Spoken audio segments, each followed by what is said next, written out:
ओ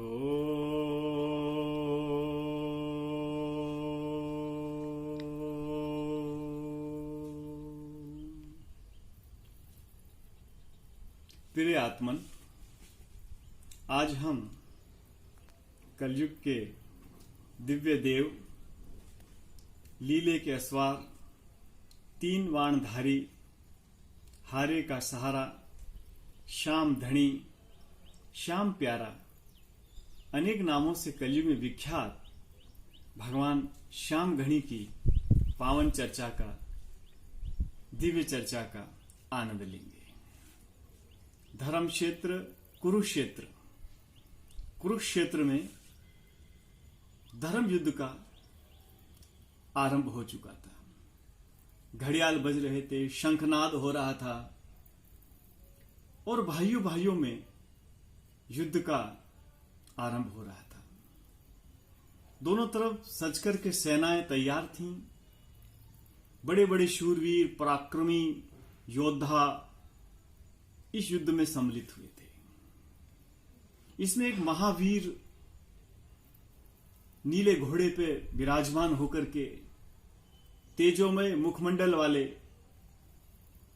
दिव्य एक युवा इस रण प्रांगण के अंदर आते हैं और अवलोकन करते हैं कि युद्ध की आखिर तैयारी कैसी है, कौन कौन योद्धाएं यहां हैं। कौरव के शिविर में से जब ये महावीर पराक्रमी गुजर रहे होते हैं तो वहां सभी मंत्रणा कर रहे होते हैं और आपस में चर्चा हो रही होती है। भीष्म पितामह के नेतृत्व में ये युद्ध 15 दिन में जीत लिया जाएगा। द्रोणाचार्य के नेतृत्व में यह युद्ध 10 दिन में जीत लिया जाएगा और कर्ण के नेतृत्व में यह युद्ध 7 दिनों में ही जीत लिया जाएगा। बड़े बड़े योद्धा अनुमान लगा रहे थे और वे दिव्य तेजस्वी ओजोमय दिव्य पुंज वाले युवा पांडवों के शिविर की तरफ गए। वहां देखा, वहां भी यही चर्चा हो रही थी।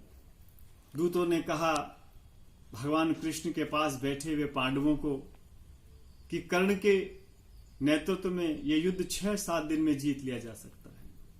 अर्जुन ने अट्ठास लगाया और कहा यह युद्ध तो मैं 1 दिन में ही जीत सकता हूं। जब ये 1 दिन का युद्ध में जीत सकता हूं, अर्जुन ने जब थोड़े से तनिक अभिमान के साथ कहा तो बाहर जो दिव्य शूरवीर थे उन्होंने कहा बस मैं ये युद्ध 1 घड़ी में जीत सकता हूं। तेजोमय दिव्यपुंज बालक को जब भगवान योग योगेश्वर कृष्ण ने देखा तो कहा अरे बालक, भला तुम में ऐसा कौन सा, तुम कौन हो और ऐसी कौन सी विपुलता तुम में है जो 1 पल में ही तुम इस युद्ध को जीत सकते हो। उस दिव्य बालक ने अपना परिचय दिया। हे योगेश्वर, मेरा नाम बर्बरिक है। मैं घटोत्कच का पुत्र, मोरवी नंदन मेरा नाम। मैं भीमसेन का पौत्र। मेरे पास ऐसे दिव्य 3 बाण हैं जिसका एक का भी मैं प्रयोग कर लूं तो ये युद्ध में 1 मिनट में जीत सकता हूं। भगवान मुस्कुराए। भगवान ने कहा विश्वास नहीं होता, परीक्षण कर लिया जाए। तुम अपना तीर संधानो और ये असंख्य पत्तियों वाला जो वृक्ष है, यदि तुम 1 बाण में इस वृक्ष का भेदन कर दोगे तो मैं तुम्हें विश्व विजयी घोषित कर दूंगा, तुम्हारी बात को मान लूंगा।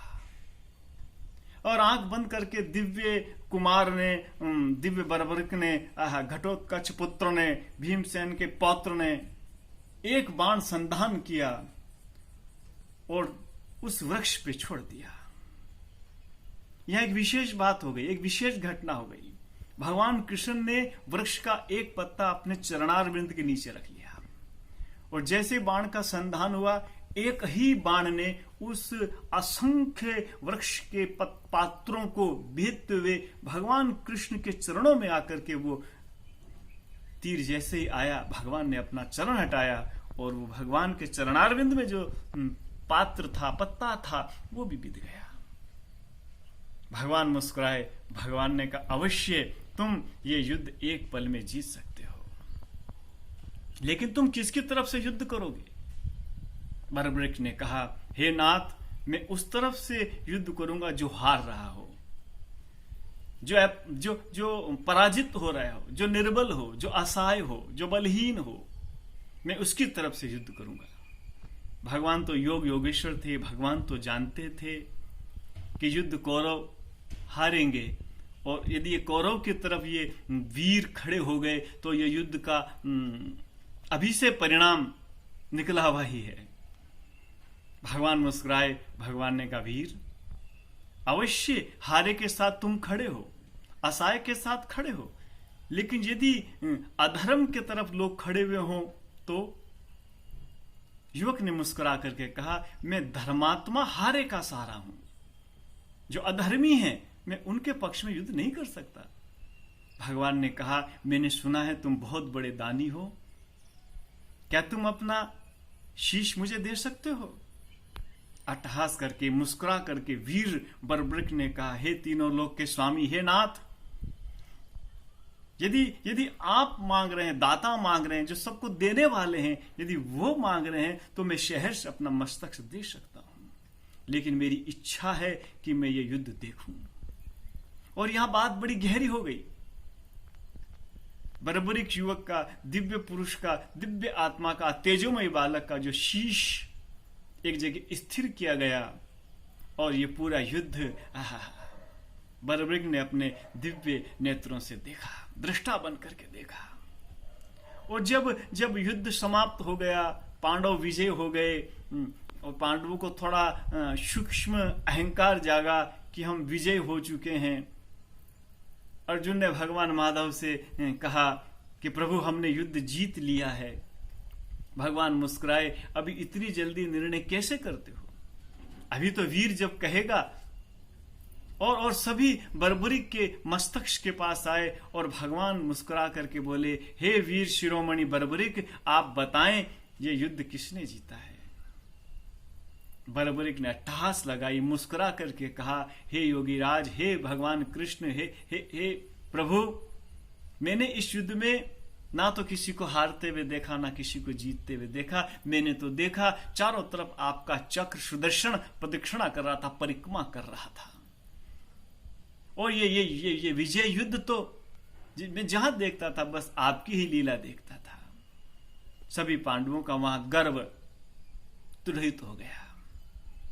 भगवान ने बरबरीक को प्रसन्न होकर के हे शीश के दानी, हे तीन वारधारी, तुमने जो इस युद्ध में दृष्टा बन करके इस युद्ध को जो देखा है और तुमने जो अपना शीश का दान किया है, निस्संदेह तुम अलौकिक हो, तुम दिव्य हो, तुम अप्रतिम हो।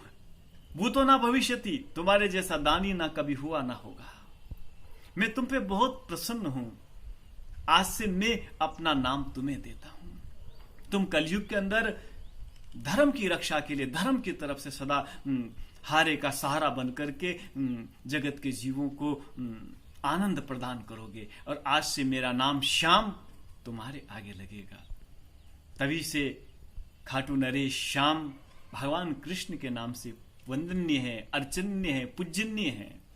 और हारे के सहारा, जो हारा हुआ है, जो असहाय है, जो निर्बल है, जिसका कोई आश्रय नहीं है, यदि वो भगवान श्याम घड़ी के पास जाते हैं तो अवश्य श्याम बाबा उनकी इच्छाओं को पूर्ण करते हैं। भगवान खाटू नरेश श्याम सुंदर के नाम से प्रख्यात, सभी पे अनुग्रह करने वाले तीन वाणधारी, सब पे दया करें, सब पे कृपा करें।